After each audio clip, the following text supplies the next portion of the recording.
Hi everyone, in this video I am going to share some tips to write user friendly blog. अभी तक क्या होता था कि हम लोग जो भी राइटर्स थे सभी लोग ध्यान देते थे एसईओ फ्रेंडली ब्लॉग पर, लेकिन अभी क्या है ना कि आपको एसईओ फ्रेंडली ब्लॉग के साथ साथ यूजर फ्रेंडली ब्लॉग भी होना चाहिए। मतलब कि हमें ज़्यादातर केवल कीवर्ड प्लेसमेंट पर ही ध्यान नहीं रखना है, हमें इसका भी ध्यान रखना है कि हमारा ब्लॉग यूजर को काफ़ी इंटरेस्टिंग लगे, इंफॉर्मेटिव लगे, जिससे कि वो यूजर उस ब्लॉग के साथ इंगेज हो और उस ब्लॉग को पूरा रीड करे। अभी तक क्या होता था कि हम ज़्यादातर कीवर्ड प्लेस करते थे तो हमारा ब्लॉग ईजिली गूगल पर रैंक हो जाता था, लेकिन गूगल इस समय काफ़ी ज़्यादा स्ट्रिक्ट हो गया है। उसको एसईओ फ्रेंडली ब्लॉग से मतलब नहीं है। ऐसा नहीं है कि हमको कीवर्ड ऐड नहीं करना है, कीवर्ड हमें फिर भी ऐड करना है, लेकिन हमारा मोटिव रहेगा कि इंफॉर्मेशन प्रोवाइड करना, जिससे कि जो भी पर्सन आपके ब्लॉग पर आया है वो उस ब्लॉग को रीड करे। ऐसा ना हो कि कोई भी यूजर आपके ब्लॉग पर आया, उसने इंट्रो पार्ट रीड किया, उसको पता चल गया इस ब्लॉग में ऐसा कुछ नहीं है और वो उस ब्लॉग को छोड़ के चला जाए। तो इसलिए इस वीडियो को एंड तक पूरा देखिएगा। अगर इस वीडियो को आप एंड तक पूरा देख लिए तो आप जब भी इसके बाद कोई भी ब्लॉग या आर्टिकल राइट करेंगे, आपका ब्लॉग गूगल पर रैंक करेगा। आपके ब्लॉग पर कोई भी रीडर आता है तो उस ब्लॉग को पूरा रीड करेगा अगर आपने इन सारी टिप्स को फॉलो की, और आपका ब्लॉग गूगल पर भी रैंक करेगा। तो चलिए वीडियो को स्टार्ट करते हैं। ओके, अब हम लोग आते हैं अपने इस ब्लॉग के राइटिंग के गाइडलाइंस पर। हमें किन किन बातों का ध्यान रखना है। तो सबसे पहला पॉइंट है इंट्रोडक्शन। ये सभी को पता होगा कि इंट्रोडक्शन जब भी हम किसी ब्लॉग का राइट करते हैं तो वो काफ़ी ज़्यादा इंटरेस्टिंग होना चाहिए, इंफॉर्मेटिव होना चाहिए, क्योंकि इसी को ही पढ़कर कोई भी रीडर डिसाइड करता है कि उसको आपका ब्लॉग रीड करना है या नहीं। अगर इंट्रोडक्शन पार्ट हमारा परफेक्ट नहीं होगा, हमारा इंगेजिंग नहीं होगा, तो कोई भी ब्लॉगर, जो भी कोई भी रीडर यहाँ पर आएगा आर्टिकल को रीड करने के लिए, वो आपका ब्लॉग को रीड नहीं करेगा, क्योंकि उसको उसी से ही पता चल जाएगा कि आपके ब्लॉग में क्या वैल्यू आप उसको प्रोवाइड करने वाले हैं। तो इंट्रो पार्ट को ध्यान रखिएगा इंट्रो पार्ट लिखते समय। और एक बात और, इंट्रो पार्ट में कीवर्ड ऐड करना कंपलसरी है। ये होता है एक ब्लॉग को एसईओ फ्रेंडली बनाने के लिए। वो मैं आपको आगे बताऊंगा कि कैसे आपको कीवर्ड को आपको इसमें पुट करना है। सेकेंड पॉइंट है वो है कीप सेंटेंसेस शॉर्ट। इसका मतलब क्या है, देखिए जब भी आप कोई भी सेंटेंस को राइट कर रहे हैं तो उसमें आपको क्या करना है कि 25 वर्ड से यानी 25 वर्ड से ज़्यादा नहीं होने चाहिए। चलिए इसको हम एक एग्जाम्पल के थ्रू समझते हैं। ये आर्टिकल है एक वेस्ट रेस्टोरेंट्स इन जयपुर। यहाँ पर आप ये फर्स्ट लाइन देख सकते हैं, और इस लाइन के जो वर्ड्स हैं वो कितने हैं, वो है यहाँ पर 24 वर्ड्स। मैक्स आप यहाँ पर 24 वर्ड्स यहाँ पर एक सेंटेंस में रख सकते हैं। अगर 20 वर्ड के अकॉर्डिंग रहे यहाँ पर एक सेंटेंस में तो ज़्यादा अच्छा है, लेकिन मैक्स टू मैक्स आप 25 वर्ड्स तक ले जा सकते हैं। अब मैं आपको बताता हूँ कि आपको यहाँ पर दिख जाएगा इंट्रो पार्ट में एक कीवर्ड भी ऐड हुआ है, देखिएगा। The city affords some of the best backdrop monuments and markets and outdoor restaurants in Jaipur. ये एक कीवर्ड जो कि यहाँ पर ऐड किया गया है। ये एक मेन कीवर्ड नहीं है, मेन कीवर्ड है हमारा बेस्ट रेस्टोरेंट्स इन जयपुर। ये एक सेकेंडरी कीवर्ड जो यहाँ पर इंट्रो पार्ट में ऐड कर दिया गया है। मेन कीवर्ड मैं आपको दिखाता हूँ, वो एक इंट्रो पार्ट में ऐड किया गया है। Here in this writer we are providing the list of the best restaurants in Jaipur for dining. ये हमारा मेन कीवर्ड भी यहाँ पर इंट्रो पार्ट में ऐड हो गया है। जरूरी नहीं है आपको सेकेंडरी कीवर्ड और मेन कीवर्ड दोनों ऐड करने हैं यहाँ पर इंट्रो पार्ट में। आपको मेन कीवर्ड एक बार ऐड हो जाए वो काफ़ी है, कोई नीड नहीं है आपको सेकेंडरी कीवर्ड को भी ऐड करने की। लेकिन सेकेंडरी कीवर्ड को आप यहाँ पर आर्टिकल में बीच में ऐड कर सकते हैं। उसके बाद आपका जो कीवर्ड होगा वो आपको एक हेडिंग में जरूर ऐड करना। कोई भी आप हेडिंग में ऐड कर सकते हैं, ये मस्ट है। आपका मेन कीवर्ड एक हेडिंग में होना चाहिए, ठीक है। ये आपको समझ आ गया यहाँ पर सेकेंड पॉइंट, कि आपको सेंटेंसेस काफ़ी ज़्यादा, जो भी सेंटेंसेस होंगे वो आपको शॉर्ट रखने हैं। मैक्स यहाँ पर 25 वर्ड्स के होने चाहिए, ठीक है। देन यहाँ पर जो थर्ड पॉइंट है वो है यहाँ पर avoid repetition.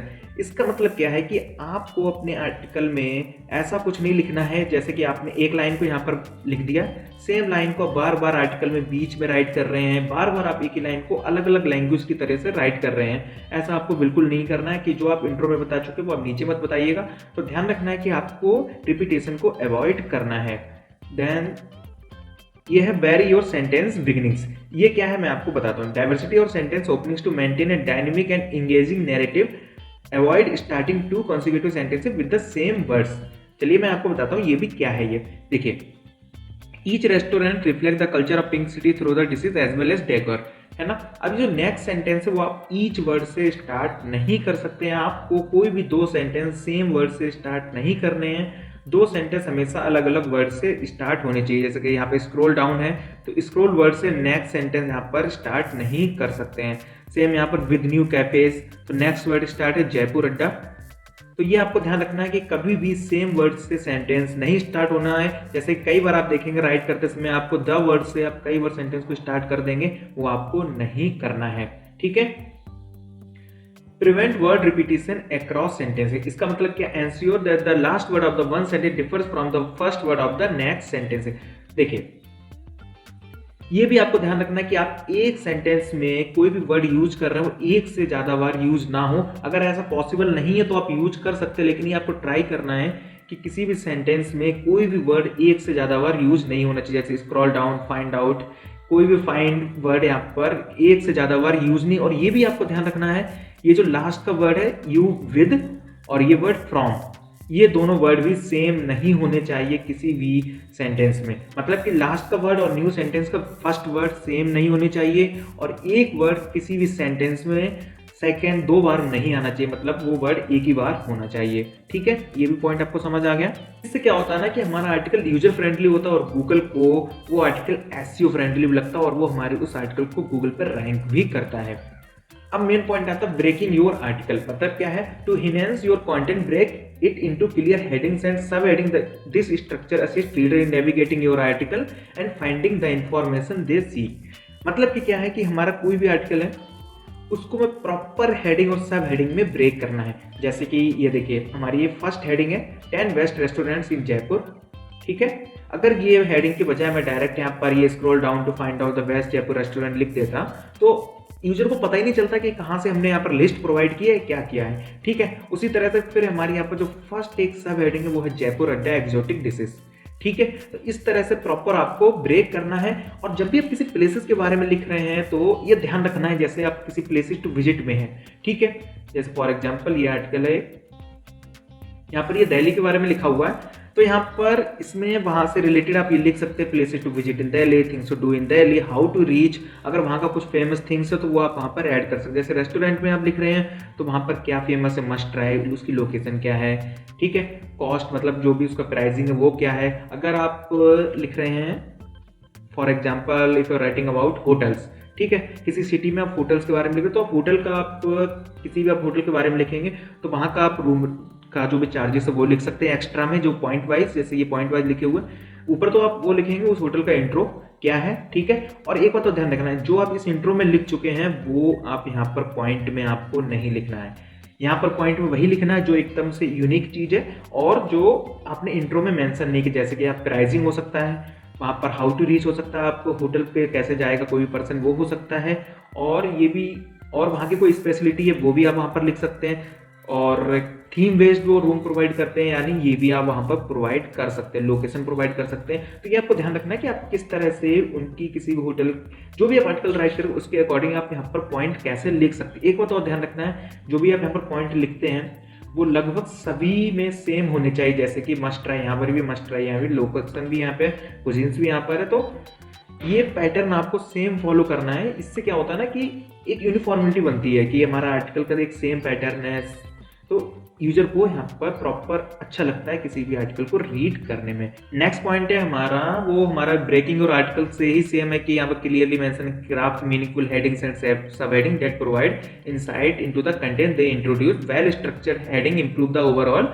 Readability of article. वही है कि आपको प्रॉपर हेडिंग्स का यूज करना, प्रॉपर सब हेडिंग्स का यूज करना, जिससे कि यूजर को पता चल जाए कि वो यहाँ पर क्या पढ़ रहा है, और उसको अगर कुछ पॉइंट ही आपको रीड करना है उस यूजर को तो वो स्क्रॉल करके वहां पर डायरेक्ट भी पहुंच सकता है। नेक्स्ट जो 2 पॉइंट हैं वो काफी ज्यादा इंपॉर्टेंट है article writing and blog writing में। जैसे कि सबसे पहला पॉइंट है अवॉइड प्लेगरिज्म। ये क्या है ना कि आप जब भी कोई आर्टिकल या फिर कंटेंट राइटिंग करते हैं, कुछ भी आप राइट कर रहे हैं, तो आपको प्लेगरिज्म का ध्यान रखना। मीन्स कि आपको कहीं से भी कुछ भी कॉपी नहीं करना है, सिर्फ आप एक आइडिया ले सकते हैं कि आपको इस आर्टिकल में क्या लिखना है। जैसे कि आप राइट कर रहे हैं best places to visit in Delhi, तो आपको प्रॉपर एक लिस्ट बना लेना है कि किन किन आप प्लेसेस के बारे में आप इसमें डिस्कस करने वाले। इंट्रोडक्शन आपको खुद से ही लिखना है, आपके खुद के वर्डिंग में होने चाहिए। अब आप यहाँ पर रेड फोर्ट के बारे में लिख रहे हैं तो आप कहीं से रीड कर सकते हैं कि रेड फोर्ट पे क्या क्या चीजें हैं, क्या क्या वहां पर मिलता है। उसके अकॉर्डिंग आपको रेड फोर्ट को खुद से प्रेजेंट करना है कि आप उसको अपने तरीके से कैसे प्रेजेंट करेंगे। देन वो आप 4 पॉइंट, अगर आप सब कुछ खुद से ही लिखेंगे ना तो कभी भी आपके आर्टिकल में प्लेगरिज्म नहीं आएगा। अगर आपने कहीं से कॉपी करके सेम वहाँ से पैराग्राफ उठाया, इधर अपने आर्टिकल में पेस्ट किया और उसमें आप कुछ चेंजेस कर रहे हैं, तो आपके आर्टिकल में प्लेगरिज्म आएगा और वो आर्टिकल कभी भी गूगल पर रैंक नहीं करेगा। एंड यूजर्स को भी अगर उसमें कुछ न्यू वैल्यू नहीं मिलेगी तो वो आर्टिकल को रीड भी नहीं करेगा। तो ध्यान रखना है कि आप अपने आर्टिकल में जो भी आप राइट कर रहे हैं वो खुद से लिखें, खुद के वर्डिंग में लिखें। सबसे इंपॉर्टेंट है खुद का वर्डिंग, क्योंकि किसी भी चीज़ को आपको डिस्क्राइब करने का हर एक पर्सन का जो वे होता है वो डिफरेंट होता है। तो अपने वे में आपको किसी भी चीज़ को प्रेजेंट करना है तो आपका आर्टिकल यहाँ पर यूनिक भी रहेगा और गूगल पर रैंक भी करेगा। लास्ट पॉइंट है अवॉइड एआई टूल्स। अभी क्या हो गया ना कि मोस्टली लोग यहाँ पर कोई भी आर्टिकल राइट करते हैं तो कोई भी एआई टूल का यूज कर लेते हैं और उससे आर्टिकल को जनरेट कर लेते हैं और वो कहते हैं कि हमारा आर्टिकल गूगल पर रैंक नहीं करेगा। Human written article and AI written article में काफी ज्यादा डिफरेंस होता है। एआई रिटन आर्टिकल कभी भी ह्यूमन टच नहीं हो सकता है। यदि आप किसी भी कंपनी के लिए वर्क कर रहे हैं तो इजीली वो आपके एआई रिटन आर्टिकल को डिटेक्ट कर लेगा, क्योंकि आर्टिकल को रीड करने से ही पता चल जाता है कि वो ह्यूमन रिटन है या नहीं। अब लास्ट पॉइंट आता है कंक्लूजन। मतलब जब आपने पूरा आर्टिकल राइट कर लिया, देन आपको उस आर्टिकल को फाइनल वर्ड्स में फिनिश करना है कि आपने इसमें क्या बताया है, क्या किया है। और हो सके तो आप यहाँ पर भी अपने कीवर्ड का यूज कर सकते हैं। देखिए यहाँ पर कीवर्ड्स का यूज है, अगर आप चाहें तो इसमें भी बीच में कीवर्ड का यूज कर सकते हैं। कहीं पर भी मेन कीवर्ड, सेकेंडरी कीवर्ड, किसी भी तरह के आप कीवर्ड को यहाँ पर यूज कर सकते हैं। अगर आप इस सभी पॉइंट्स को फॉलो करेंगे, इन सभी पॉइंट्स का ध्यान रखेंगे तो ईजिली आपके आर्टिकल्स गूगल में रैंक करेंगे। अगर अभी भी आपको कोई भी सवाल, कोई क्वेश्चन तो आप कमेंट कर सकते हैं।